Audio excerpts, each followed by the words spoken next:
participated in traditional rites of passage and learned my responsibilities, rights, and consequences of non-compliance. I learned stories and mythology of my people, passed from generation to generation through grandmothers. My mother taught me the how to do things, and my grandmother taught me the why of life. I was taught that generosity, courage, and perseverance were great virtues. I was taught to respect the elders and others in the community in order to merit and gain blessings from God. I read Western literature, its belief system, values, and mythology. My mannerism and mode of dress changed to conform in my new culture. I learned to be civil and subservient to the people of authority. This was almost similar to my respecting my elders in my African culture. I was taught to obey and never to dispute written laws. I learned that only those with certificates could teach me. My rituals included taking and passing examinations from one class to the other. Certificates of achievement were highly celebrated.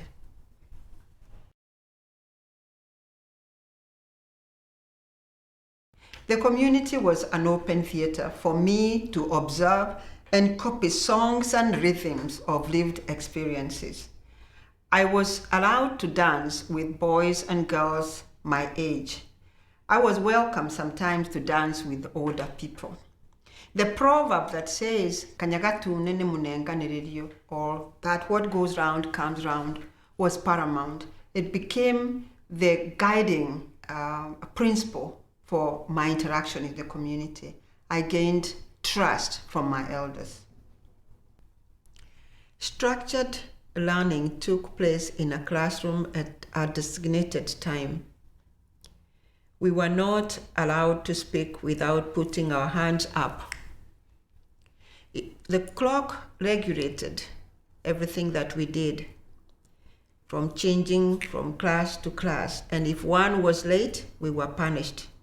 We were also punished for speaking our African languages. We wore uniforms, and if the uniforms were not correct or matching, we were also punished. I learned that I could get away with anything so long as there was no evidence.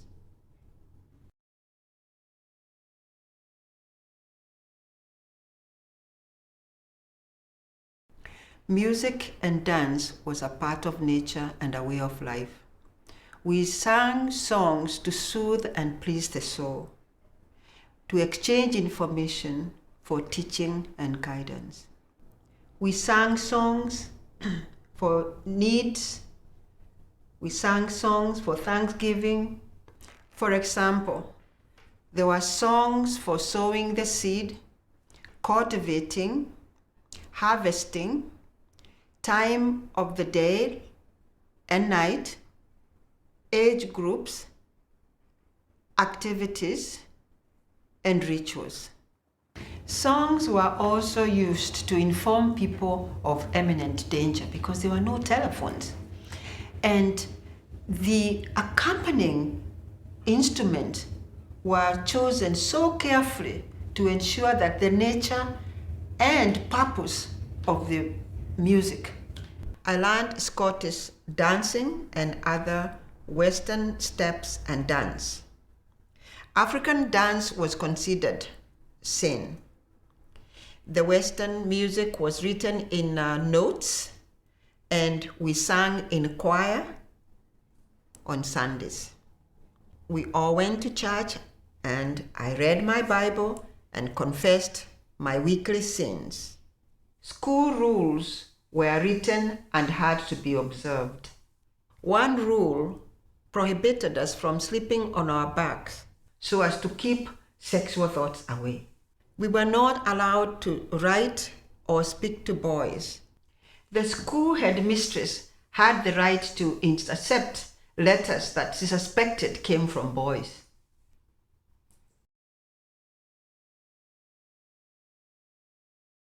Food was either boiled, roasted, baked in ashes, or eaten raw. Kids played the whole day and did other chores and ate sugarcane, leftovers, and waited for the big meal at the evening. You see, where we lived, we had only one clay pot in the hearth that was raised above 3 stones, and underneath there was the fire. That food cooked the whole day. And in the evening, just before the food was finally mashed together, we would be told stories by our grandmother. And finally, they served food to all of us children in one calabash, and we ate with our fingers, and food was replenished as often as we wanted until we were full. The kids who were not present, their portion was saved for them. I ate fried foods and boiled vegetables without much spices. Each food was cooked separately: carrots, baked meat, or fried meat. All of it was served in a different setting. Everything was compartmentalized, and they were able to cook in a stove in maybe four pots. We sat down to eat, and we used forks and knives. And if food was finished, it was not replenished. We waited until the following mealtime. We had 3 meals: breakfast, lunch, and dinner.